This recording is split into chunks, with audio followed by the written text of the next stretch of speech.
ለካ መጽሐፍ ቅዱስን በደንብ ስለማናነብ ነው እንጂ ድንግል ማርያም ከኢየሱስ ክርስቶስ ውጪ ሌሎች ልጆች አሏት። ሁላችሁም ይህንን ቪዲዮ እስከ መጨረሻው ድረስ እንድትመለከቱ አደራ አላችኋለሁ። ይህንን ቪዲዮ ተመልክተን ኢየሱስ ክርስቶስ ብዙ ወንድሞች ነበሩት። በማቴዎስ ወንጌል 13:55 ላይ ይህ የጸራቢ ልጅ አይደለምን? እናቱስ ማርያም ትባል የለምን? ወንድሞቹ ያዕቆብና ዮሳ ስምዖንና ይሁዳ አይደሉምን? የሚል ስላለ ጌታችን ኢየሱስ ክርስቶስ ብዙ ወንድሞች አሉት፣ ማርያም ብዙ ልጆች አሏት የሚል መከራከሪያ ይነሳል። እንግዲህ ወንድሞች የተባሉት ያዕቆብና ዮሳ ስምዖንና ይሁዳ ናቸው። እንደዚሁም በስም ያልተጠቀሱ ሴቶችም አሉ። አንዳንድ ጊዜ የማርያም ልጆች የማርያምና የዮሴፍ ልጆች የገዛ ወንድሞቹ እንኳን ያምኑበትም ነበር። ዮሐንስ 7 ላይ እንደጻፈ የገዛ ወንድሞቹ ቤት ሲመጣ አንዳንድ ጊዜ ጠቅ ያደርጉታል። ጠቅ ለሕዝብ ሊገለጥ እየፈለገ በቤት የሚቀመጥ ሰው አለ እንዴ? ውጣና ለደቀ መዛሙርቶችም ለሌሎችም ራስን ግለጥ። ምንድን ቤት ውስጥ ይሉታል። ቤት ሲመጣ አያድ ታናናሾቹ በሙሉ ምን እንደፈለጉ አታ ከዛ ምን ይላል? የገዛ ወንድሞቹም እንኳን አላመኑበትም ነበር። ወንድሜ የምርጫ ጉዳይ አብረው ውለ ብታድር ብተኛ አታውቀው። ምርጫ አሁን ሰማይ እንዲ ግሎሪፋይ ያረጋውን ኢየሱስን ገዛ ወንድሞቹ ምን ቤት ውስጥ ምን እንደሚሉት አስብ። የጥምቀት ቀን ሰው እየተጋፋው እንዴት እንደኖሩ አስብ። በሰፈር ውስጥ ያሉ ሰዎች እንዴት ኖሩ ከሱ ጋር አስብ። ኢየሱስ ሚስማር እዚህ ጋር ይዞ መዶሻ ያወጣ ሲመታ ይታይ። ይሄ ሰማያትን አጋጥሞ ያዘ ነው ብትል ማን ያምናል? መጽሐፍ ስለርሱ ሲያወራ ሁሉ ነገር በእርሱ ተጋጥሞ ተይዟል። ሰፈር ውስጥ ያሉ ሰዎች ግን ምን ብለው እንደሚቆጥሩ ማሰብ ትችላለህ። ሰማይ ቤት ግን ኢየሱስን እንዴት ያየዋል? ሰማይ ሲያው በአባቱ ፊት ቆሟል። ብቻውን አንድስ እንኳ በሰማይ አልተገኘም፣ አንድስ እንኳ በምድር አልተገኘም። ብቻውን ቆሟል። ልክ አባቱ መጽሐፉን ሲወስድ እንስሶቹና በዙሪያው ያሉ ሽማግሌዎች በፊቱ ወደቁ። ይገባዋል፣ ወደቁ። አሁን ወደ ዋናው ፖይንት መጣን። አዲስ ኪዳን ውስጥ ድንግል የዛሬ 2000 ዓመት መልአክ ተላከና ነገራት። በናዝሬት የምትኖረው ሰላም ላንቺ ይሁን። እንዴት ያለ ሰላምታ ነው! ትጸንሻለሽ፣ ወንድ ልጅም ትወልጃለሽ። ወንድም አላቅም እንዴት አድርጌ። ሰውየው አናጢነት መከራውን እየበላ ነው። ኑሮ ለመመስረት አልቻለም። እንደ ቃል ይሁንልኝ እግዚአብሔር ባሪያ አለች። ጸነሰች።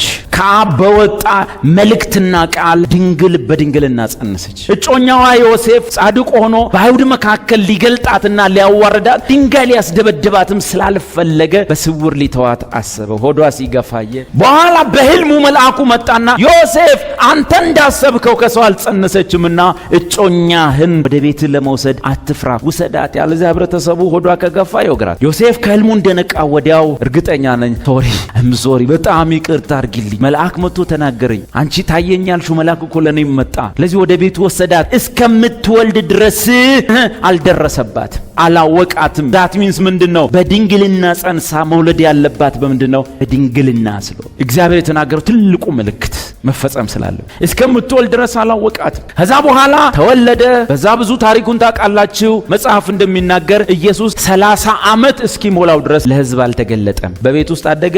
በ12 ዓመት ላይ 12 ዓመት ሲሞላው አንድ ታሪኩ ተጽፏል። አብዛኛው የሕፃንነቱን የተጻፈ። ከዛ 12 ዓመቱ ላይ ሉቃስ ወንጌል ላይ ተጻፈ፣ በዓል ሊያከብር እንደወጣ። ከዛ በኋላ 30 ዓመት እስኪሞላው ለሕዝብ አልተገለጠም። በ30 ዓመቱ ግን እሱ ለሕዝብ ይገለጥ ዘንድ መንገድ ጠራጊ ተላከ። መጥምቁ ዮሐንስ ከበረሃ ወጣና እግዚአብሔር አጥምቅ ብሎኛል፣ መሲሁ እንደመጣ ነግሮኛል።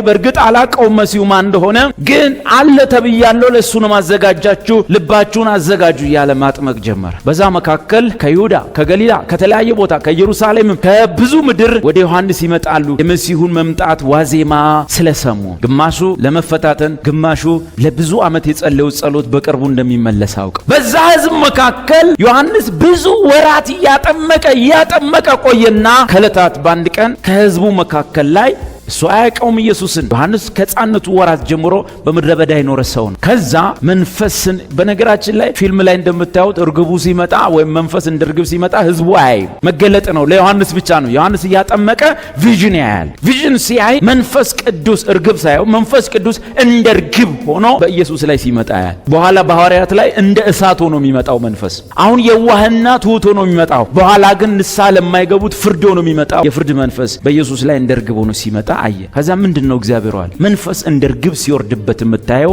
እሱ ነው መሲሁ። እሱ ነው ሰዎችን በመንፈስ ቅዱስና በእሳት የሚያጠምቃቸው። የሚያምኑትን በመንፈስ ያጠምቃቸዋል፣ የማያምኑትን በፍጻሜ ጊዜ በእሳት ያጠምቃቸዋል። ስንዴውን በጎተራ በመንፈስ ቅዱስ ጥምቀት፣ ገለባውን በእሳት ባህር ጥምቀት በፍጻሜ ቀን የሚያጠምቀው ይሄ ነው። ዮሐንስ ይህንን ብሎ ሲል ኢየሱስ ከመሃል መጣ። ባንተ ዘንድ ልጠመቅ ፈልጋለሁ፣ እኔ ባንተ ልጠመቅ ይገባኛል እንጂ አንተ በእኔ ልትጠመቅ አይሆንም ብሎ ዮሐንስ ከለከለው። ኢየሱስ ግን ጽድቅን ሁሉ ልንፈጽም ይገባናል አለ። በዚህ ጊዜ ፈቀደለትና አጠመቀው፣ ተገለጠ በአደባባይ። እናም ዮሐንስ ከዛ ሁሉ መካከል ኢየሱስ ተመሳሳይ የህብረተሰቡ አካልና ዜጋ በቄሳር መዝገብ ላይ የተመዘገበ አንድ የይሁዳ ነዋሪ ሆኖ እያለ ዮሐንስ ግን በሚገርም ቃል ገለጠው። ልክ ወደሱ ሲወጣ እነሆ የዓለምን ኃጢአት የሚያስወግድ የማን በግ? የእግዚአብሔር በግ። ኦኬ፣ በኢሳይያስ የተገለጠው ስብዕና አሁን ጭራሽ ፊዚካል ሆኖ መጣ ማለት፣ አካል ለብሶ መጣ ማለት። የናዝሬቱ ኢየሱስ እንጨት ጠራቢው በዮሴፍ ቤት በድንግልና ተጸንሶ በድንግልና የተወለደ በተወለደበት ቀን እንኳን የአራስ ጥሪ ያልመጣለት፣ የእንስሶች ትንፋሽ ብቻ አራስ ጥሪ ሆነለት፣ ያ በእንግዶች ማረፊያ ቤት ስፍራ ያልተገኘለት፣ ግን በዚያች ምሽት እረኞችና መላእክት ብቻ አብረው የዘመሩለት፣ ማለትም ከአካባቢው ከሰፈሩ ርቀው በዱር ውስጥ ከብት የሚያሰማሩ ብቻ መወለዱን በመላእክት የምስራች የሰሙለት፣ ከተማ ያለው የተሟሟቀው ሞቅ ያለው ያልሰማ፣ አጠገባቸው መሲህ እንደተወለደ ያላወቁለት እሱ በ30 ዓመቱ ለዓለም ተገለጠ። ስሙ ማን ተባለ? ኦርቶዶክሶች ነዋ በግኡ ለእግዚአብሔር። እቺ ቃል ደስ ነው። ዘያሐት ኃጢአት አለ። ዘያሐትት ማለት በቃ አንድ ጊዜ ያስወግደውና እዛ በኋላ ብትፈልገው ብታስፈልገው ብትውል እግልግልኝ ብትል ራሱ ዘያሐትት ኃጢአት አለ። የእግዚአብሔር በግ ተብሎ ተገለጠ። ይህ በአካል ዮሐንስ ራእይ መጽሐፍ ላይ በሰዎች መካከል መጥቶ ተጠምቆ ሰው ሆኖ መጥቶ የተመላለሰው በግ የዓለምን የኃጢአት ስርየት የቤዛ ከጨረሰ በኋላ ሁሉ ተፈጸመ ካለ በኋላ እግዚአብሔርም የኃጢአት ስርየት እንደተፈጸመ አውቆ እርሱን ከሙታን በማስነሳት ልን በኋላ እግዚአብሔር ከሙታን አስነሳው ማለት እየነገረን ነው። ኮንፊርሜሽን ነው። ኮንፊርሜሽን ሆናችን ፍርድ ገሃነም አታው ካፍ አይውጣ ከሙታን አስነስቸዋለሁ ማለት ፊኒሽኑ ምንድነው? ከዚህ በኋላ ብፈልግብህም በደል ልቆህ አልችልም። ጽድቅ ተረጋግጧል። መጽሐፍ ስለ በደላችን የሞተውን ተነሳ። ታዲያ ሂዱ እኛን ለማጽደቅ ደግሞ ምን የሆነውን ከሙታን የሳውን እኛን ለማጽደቅ ከሙታን የተነሳውን ምን ሰው እምነታችን ጽድቅ ሆኖ ይቆጠርልን ዘንድ አለው። ኮንፊርሜሽን ነው፣ ማራገጫ ነው። እያል ማለት ኢዚኳል ምን ማለት ነው? ኢየሱስ ከሙታን ተነስተዋል ማለት ኢዚኳልቱ እኔ ፊት ምን ሆኛለሁ? ጸድቄያለሁ። ስንት ነጥብ? 4 ነጥብ ጸድቄያለሁ። በእኔ ለም ከዚህ በኋላ ፍርድ የለም፣ ኩነኔ ቢኮዝ ኢየሱስ ከሙታን ተነስተዋል። ኢየሱስ ዝም ብሎ መነሳት ስላለበት ብቻ አልተነሳ። መሞቱ ምክንያት እንዳለው መነሳቱ ናታል። ያ ምክንያት ኢየሱስ ሰውነት የተፈጸመ ምንም ነገር የለም። ሁሉም ሲወለድ ምክንያት አለው፣ በጽድቅ ሲኖር ምክንያት አለው፣ ደሃ ሲሆን ምክንያት አለው፣ ሲርበው ምክንያት አለው፣ ሲሞት ምክንያት አለው፣ ሲነሳም ምን አለው? አሁን ራእይ 5 ላይ በጉ ሆኖ ታዩታላችሁ። ያ ከቱ ቦታ ጀምሮ እያጠናን የመጣ ነው። በግ ራእይ 5 ላይ በምን አይነት ቦታ ላይ እንዳለ እዩት። በጉ ያ መጥቆ ዮሐንስ ጋር ሊመቅ የመጣ በግ ያ በሕዝብ መካከል ተደባልቆ ኗሪ ምንም የማትለየው ሰው እሱ ምዕራፍ 5 ላይ ታዩታላችሁ። ማግኒፋይድ ሆኖ ታዩታላችሁ። እዚህ ምድር ላይ ምንም ዮሐንስ እንደዛ እንኳን ከሰው የቆጠረው የለም። በመገለጥ ዮሐንስ ምን አለ? ራሴ አላቀውም ነበር፣ ዛሬ ግን እርግብ እንደርሱ በርሱ ላይ እርግብ ሲወርድ ስላየሁኝ ማን ነው ስል እሱ ልኩኝ እንጂ እኔም አላቀውም ነበር። ተመሳስሎ ቆሟል። ከእድሜ ኩያዎቹ ጋር ከሚበልጡት በእድሜ በስጋ እድሜ ከሚበልጡት ጋር ሁሉ ተደባልቆ ቆሟል። እኔም ራሴ አላቀውም ነበር፣ ዛሬ ነው ያየሁታል። ዮሐንስ እንዲህ ብሎ በአደባባይ እንኳን አውርቶለት በማግስቱ ኢየሱስ በዚያው አካባቢ ሲያልፍ ምን መሆን ነበረበት? ያን ቀን ኢየሱስ ተጠምቆ ከወጣ በኋላ ራሱ እዛ አካባቢ የነበረ ሰው ምን መሆን ነበረበት? አቤት ጮሆ ነው የተናገረው። የዓለምን ኃጢአት የሚያስወግድ የእግዚአብሔር በግ ብሎ ነው የጮኸው። በዛ ሁሉ ተጠማቂ መሃል እንዲህ ብሎ ካጠመቀው በኋላ ኢየሱስ ከውሃ ሲወጣ ምን መፈጠር ነበር? ያ ሁሉ ህዝብ ከቦ መዋል የለበትም? ተከትሎት መሄድ አልነበረበትም? እንዲህ ያወራ አንድም ሰው አልተከተለው። ከውሃ ተጠምቆ ወጣ፣ ወደ ቤቱ ሄደ። ወይኔ ክርስቶስን መከተል ምርጫ ይጠይቃል፣ መመረጥ ይጠይቃል። መምረጥ አትችልም። 12 ሐዋርያት ተከተለኝ ብሎ ጠራቸውና መኩራራት ሲጀምሩ እናንተ 12 ናችሁ፣ እኔ መረጥኳችሁ አይደላችሁም? እናንተ የመረጣችሁኝ አይደላችሁ፣ እኔ መረጥኳችሁ። አንድ ሰው መጣና ደግሞ ጌታ ተከተለኝ ያላለው ማለት ነው። ጌታ ሆይ ወደምትሄድበት ሁሉ ልከተል እወዳለሁ አለው። ኢየሱስ ምን አለው? ተመለስ አለው። ባጭ የሚገርም እኮ ነው። ጌታ ሆይ ወደምትሄድበት ሁሉ ልከተል እፈልጋለሁ። ኢየሱስ ምን አለው?